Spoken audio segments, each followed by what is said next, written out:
Fala aí, eu sou o Marcelo do Responde Aí e agora vamos bater um papo sobre estequiometria. Quero conversar com vocês sobre rendimento, pureza e limitante, beleza? Então, para começar, a gente vai falar sobre rendimento, ok? O que acontece? Eventualmente, tá? Em uma reação química, os reagentes não vão se converter completamente em produtos. O que isso quer dizer?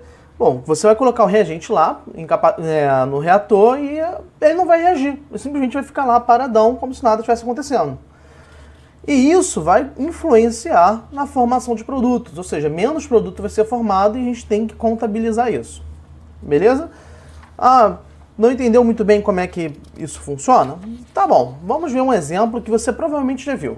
Você sabe, né, que o milho, quando você aquece, ele vira pipoca, ok? Então, como é que acontece quando eu coloco, né, tento fazer milho em uma panela? Imagina que isso aqui é uma panela, ok? Eu coloco vários milhozinhos aí para virar pipoca e aqueço, certo? O que acontece?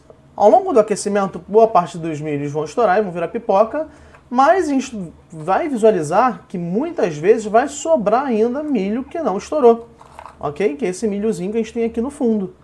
Então, o que acontece? Por que esse milho não estourou? Esse milho não estourou, talvez porque ele não tenha sido aquecido o suficiente, qualquer motivo desse gênero. Isso é importante pra gente nesse momento? Não. Mas a ideia é que se eu quero calcular o quanto de pipoca eu vou fazer, ia ser bom que eu pudesse calcular ou saber o rendimento dessa reação, ok? Então, agora a gente já tem uma ideia do que é a taxa de rendimento, ok? Que é uma porcentagem do quanto de um reagente realmente formou o produto. Imagina que essa reação A mais B virando C, ok? Onde a gente já sabe que, estequiometricamente, 40 de A reage com 60 de B e forma 100 gramas de C. Só que imagina que em um processo hipotético qualquer que eu fiz, eu obtive apenas 80 gramas de C. Esse é o valor que eu obtive, ok? Enquanto esse 100 é o valor esperado, é o valor teórico. O que acontece? O meu rendimento vai ser o 80, que é o que eu obtive, dividido pelo teórico. Então eu tenho um rendimento, nesse caso, de 80%. Bom, nesse caso eu estou calculando o rendimento a partir dos dados. Mas muitas vezes, nos problemas de estequiometria, nós temos que, usando o rendimento, descobrir a quantidade de produto formado. Então, vamos ver aqui um exemplo. Seguinte.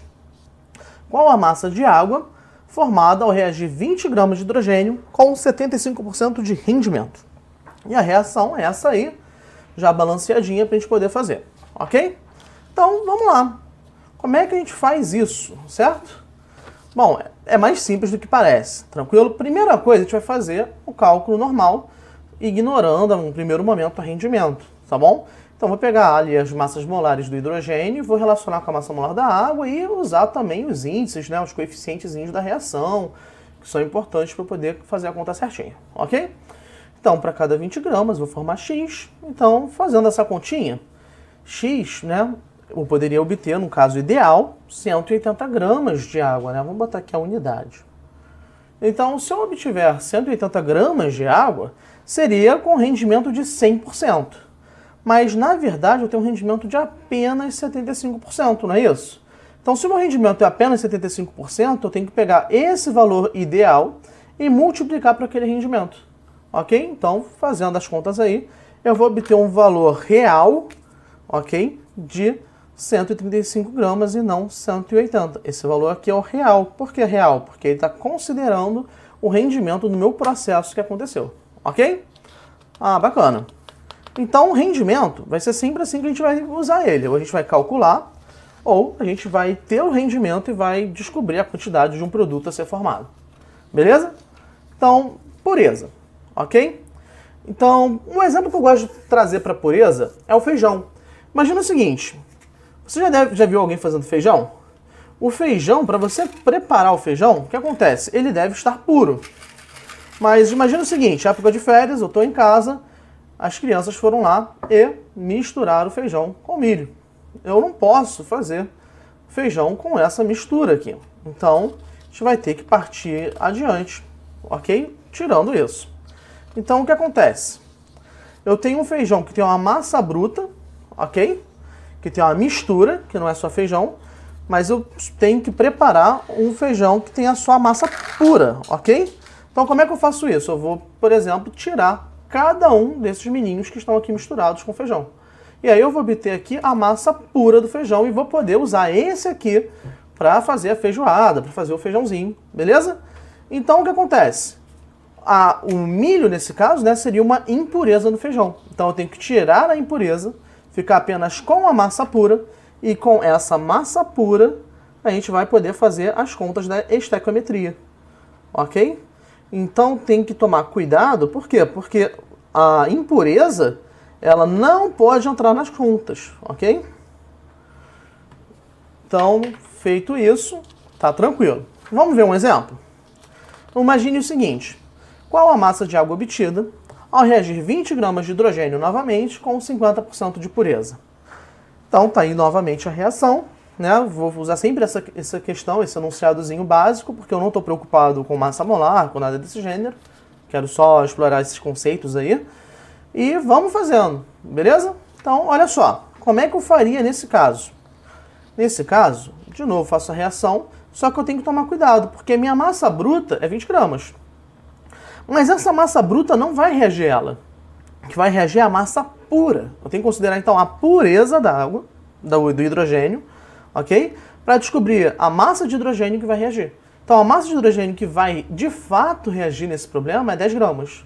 Então, a minha estequiometria tem que levar em consideração esses 10 gramas, ok? E aí, fazendo essa conta, você vai poder descobrir que X vai ser igual a 90 gramas, ok? Então, nesse problema, eu poderia produzir 90 gramas de água, beleza? Então, tranquilo também, pureza é bem tranquilinho, sempre lembrar de tirar a pureza antes para você poder fazer as contas de estequiometria. E agora, para a gente fechar com chave de ouro, vamos falar de limitante, ok? E aí, o meu exemplo do limitante é o double x-tudo, tá bom? Minha receita particular, eu sei que vocês devem estar ansiosos para conhecer. A minha receita é o seguinte: eu coloco um pão, coloco 2 carnes e coloco 3 queijos, tá bom? E aí eu produzo com isso o meu sanduichão, que eu chamo de double x-tudo, ok? Então, essa é a minha receita. Então, a gente tem que ficar atento à receita, porque eu vou criar um probleminha com isso e eu acho que vocês vão ver que todo mundo vai saber fazer. Então, vocês naturalmente já têm noção dos conceitos de limitantes, ok? Então, olha só. Imagina o seguinte: eu querendo fazer x-tudo, né, o double x-tudo para vender, alguma coisa do gênero, eu fui lá e comprei 15 pães, comprei 24 carnes, comprei 36 queijos. E a pergunta é: quantos double x-tudos podem ser feitos? Então, olha só, a gente vai pensar reagente por reagente, né? Então, um pão é um dos meus reagentes, não é isso? Ah, quantos pães eu usava para fazer o double x-tudo? Ah, eu usava apenas um. A carne, eu usava 2. E o queijo eu usava 3, não é isso?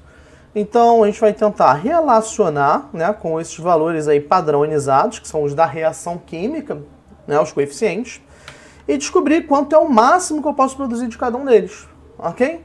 Então, olha o que acontece.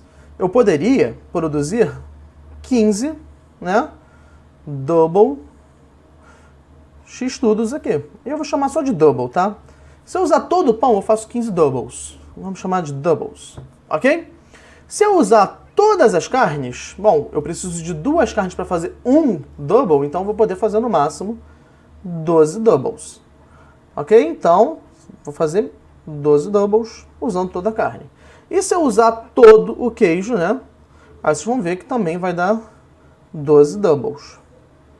O que acontece? Eu tenho 2 valores aí que são diferentes. Mas qual é o valor real que eu posso realmente produzir do double? Cara, o valor real, né, seria, no caso, esse 12zinho aqui. Por que esse 12zinho aqui?